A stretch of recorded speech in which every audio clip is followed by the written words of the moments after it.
मेरा बस चले ना, लिटरली एक चांटा और तैयार रखा है मैंने। एक हमारी जवान बेटी ने दिया था, एक चांटा मैंने और तैयार रखा है। शेमलेस।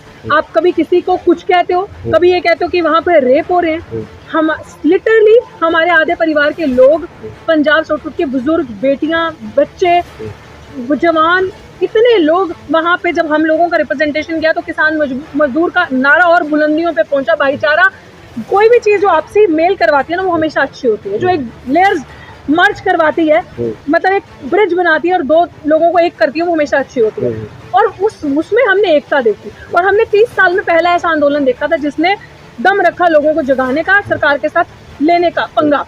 और अब इस तरीके की महिलाएं जिनका खुद कोई स्टेबिलिटी नहीं है, जो खुद ये कहती थी कि मैं ड्रग्स लेती थी, जो ये खुद कहती थी कि मैं तो दारू के नशे में थी, घर से निकाल दिया था।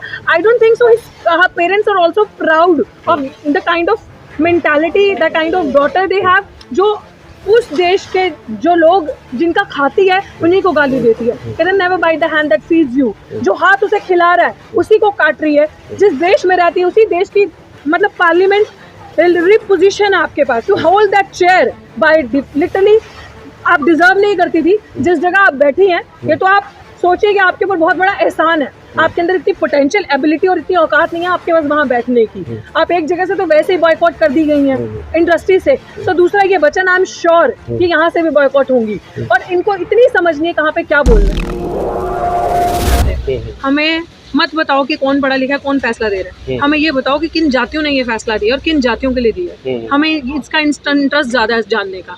और जो हम जैसे पढ़े लिखे लोग हैं वो ये चालाकी, ये ठगी, ये चोरी समझ चुके हैं किस तरीके से करी जा रही है। हमें सिस्टम से कैसे बाहर रखना। अंग्रेज डिवाइड एंड रूल करते थे, ये डाइवर्ट, डिवाइड एंड रूल, ताकि हम जब हमारे आधे से ज्यादा जनरेशन पढ़े ना, सड़कों पर मरती रहे, विरोध दर्ज करवाती रहे, धरने प्रदर्शन करती रहे। उनका कीमती वक्त जो उनको सिस्टम के अंदर बैठ के जो उनको पढ़ना चाहिए, नौकरी करनी चाहिए, इज्जत से खाना पीना चाहिए, वो बाहर बैठ के सड़कों पे लड़ाई लड़ रहे हैं अपनी आने वाली पीढ़ियों के लिए, अपनी मूलभूत चीजें बचाने के लिए। वो कैसा पढ़ा लिखा बेंच है, उसके बाद क्या प्रोसेस है ये करने का, क्या प्रोसीजर है। हम जब रिसर्च करते हैं, जैसे मैं रिसर्चर रही हूँ और अभी भी रिसर्च कर रही हूँ, तो रिसर्चर का काम होता है जो पहले काम हुआ उसको देखना, उस काम में से क्या अच्छा निकला है उसको जो मैं काम कर रही हूँ उसके अंदर एब्जॉर्ब करना, और क्या गलत किया था और उसको निगलेक्ट करते हुए मैं क्या अच्छा कर सकती हूँ उसको ऐड करना। ये रिसर्चर का काम होता है। तो इन जजेस ने क्या रिसर्च करी है, क्या देखा है कि जहाँ जहाँ ये क्लासिफिकेशन किया वहाँ क्या रिपोर्ट्स आई, कितना उन लोगों के पास fair distribution of land resources, education में एजुकेशन वाइज कितने वो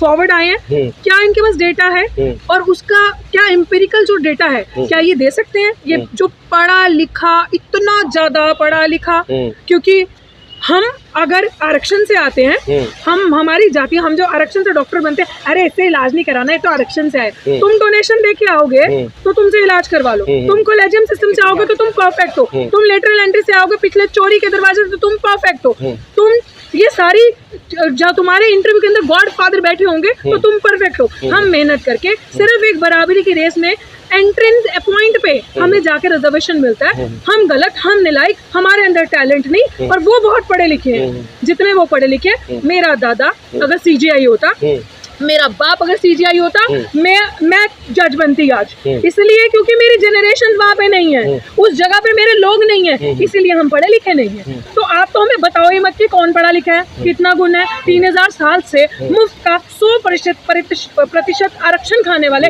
do not dare to teach us who are educated, who have all the knowledge, do not dare to teach us about the corruption, do not dare to teach us about subclassification की कौन किसकी जाति का कौन खा गया। So we know very well, हम लोगों को पता है हमारी आपसी जो तुमने फूट करवानी थी, लड़ाई करवानी थी, क्योंकि अगर तुम हमें लड़ाओगे नहीं तो हमारे वोट कैसे लोगे, हमारे लोगों को कैसे तोड़ोगे। सो ये जो तुम्हारी साजिश है, ये जो मनु तुम्हारे अंदर चलता है, so we know very well. लेकिन योगी आदित्यनाथ कह रहे हैं कि आप लोग एक हो जाइए, एक होने की बात कर रहे हैं।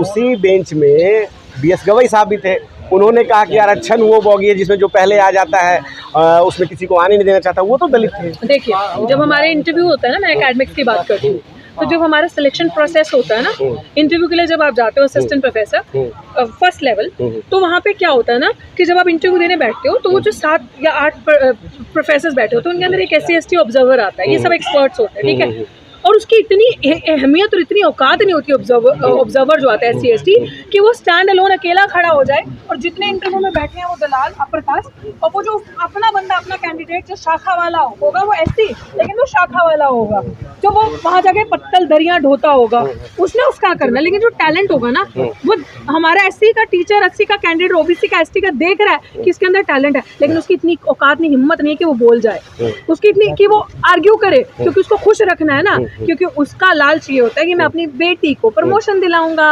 परमानेंट करवाऊंगा, बीवी की नौकरी लगवाऊंगा, भतीजे भांजे आगे रिश्तेदारों की नौकरी लगवाऊंगा, तो यही जो बेंच है यही मेरी मदद करेगा मेरे रिश्तेदारों को पे बैक करने में। वहाँ पे बैक टू सोसाइटी नहीं, वहाँ पे बैक टू फैमिली हो रहा है। तो ये गुलाम बाबा साहेब का दिया हुआ खा के उसी थाली में छेद करते हैं। तो मुझे तो आप मत ही बताओ कि क्या पता चीफ जस्टिस साहब को अपने बेटे को जज बना, जो जजेस का बेंच था, अपने बेटे को जज लगाना हो, अपने बेटे को कहीं पे करना हो। तो मुझे इतना पता है, जितना मैंने पढ़ा है, लार्जेस्ट डेमोक्रेसी है इंडिया की।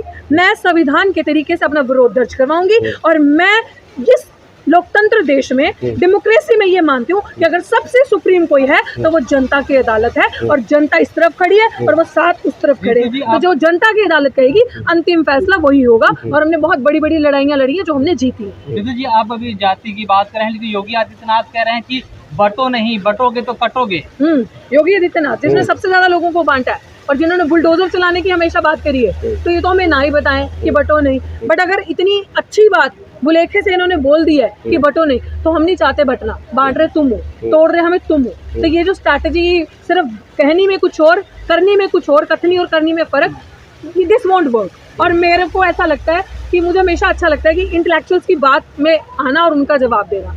He is not an intellectual for me. Kangana Ranaut किसानों को लेके बड़ा बयान दे दिया उसने।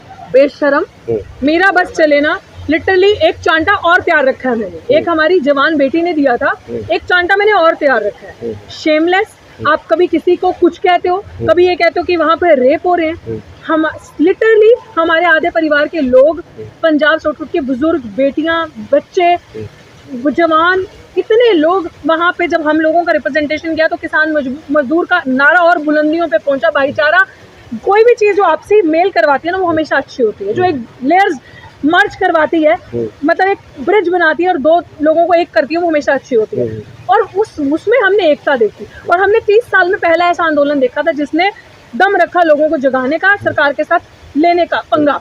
और अब इस तरीके की महिलाएं जिनका खुद कोई स्टेबिलिटी नहीं है, जो खुद ये कहती थी कि मैं ड्रग्स लेती थी, जो ये खुद कहती थी कि मैं तो दारू के नशे में थी, घर से निकाल दिया था।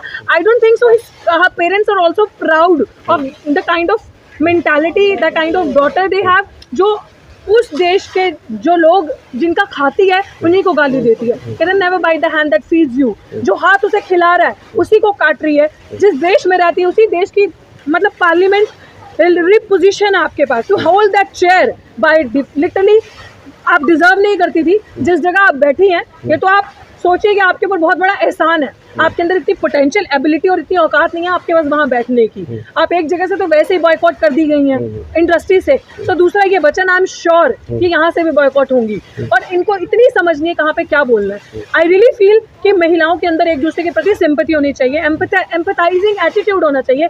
एक हमारे अंदर इस तरीके की चीज़ होनी चाहिए कि मैं जो बोल रही हूँ, कहीं वो जो महिलाएं वहाँ पे बैठी हैं उनको आहत तो नहीं पहुँचा रही, बट ये महिला that surpassed everything, shameless creature, ऐसा बंदा, ईगो, जीरो नॉलेज, पोटेंशियल नहीं, टैलेंट नहीं, इसे कहते हैं 100% 100% वैदिक आरक्षण से आना। और 100% और जो पहली पीढ़ी संवैधानिक आरक्षण से आई है उसे देख लीजिए, जो असंवैधानिक आरक्षण 100% लेकर आई है उसे देख लीजिए। बहन मायावती जी ने भ्रष्ट रही हैं, हमने उनको सीएम बना के गलती की, भाजपा नेता ने कहा है, क्या कहेंगे आप? तुम्हारी औकात थी बहन जी, पहली बात तो तुम्हारी औकात नहीं बहन जी का नाम भी लेने की, और तुमने सीएम बनाया बहन जी को, इतनी बस की ना है तुम्हारी।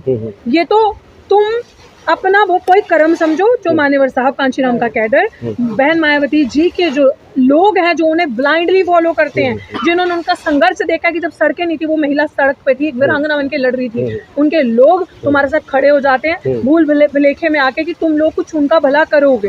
तुम्हारी औकात नहीं अपने मुंह से उनका नाम भी लेने की। एंड इस तरीके के लोगों को उकसाया जाता है, और साथ ही साथ SC/ST एक्ट को कमजोर करो ताकि ऐसे अभद्र गंदे, क्योंकि वो एक रिकॉग्नाइज्ड पर्सनालिटी है, और SC/ST एक्ट ये कहता है कि जो एक डिग्निफाइड, एक रिकॉग्नाइज्ड पर्सनालिटी है उसके बारे में इस तरीके की अभद्र टिप्पणी आप नहीं कर सकते। तो इसके ऊपर, इसके खिलाफ मुकदमे होने चाहिए और इनको जेल होनी चाहिए, और SC/ST एक्ट के अंदर मुकदमा दर्ज होना चाहिए। इसीलिए मैं कहती हूँ ना, क्या लड़ाई लगता है मंशा क्या होती है ऐसे इस तरह के व्यक्तिगत हमला करने की? बुलाया जाता है, ये सब सेट होता है, ऐसे कुछ नहीं बोल सकता।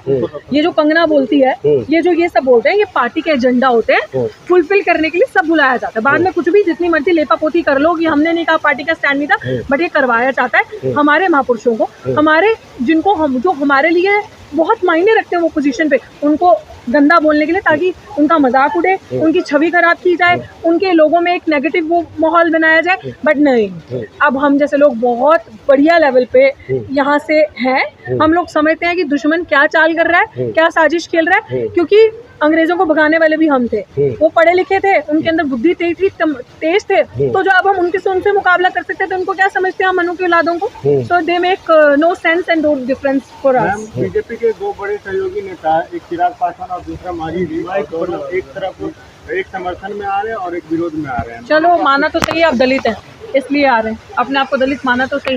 तो मैं तो यही कहती हूँ कि दलित एक कॉमन आइडेंटिटी है।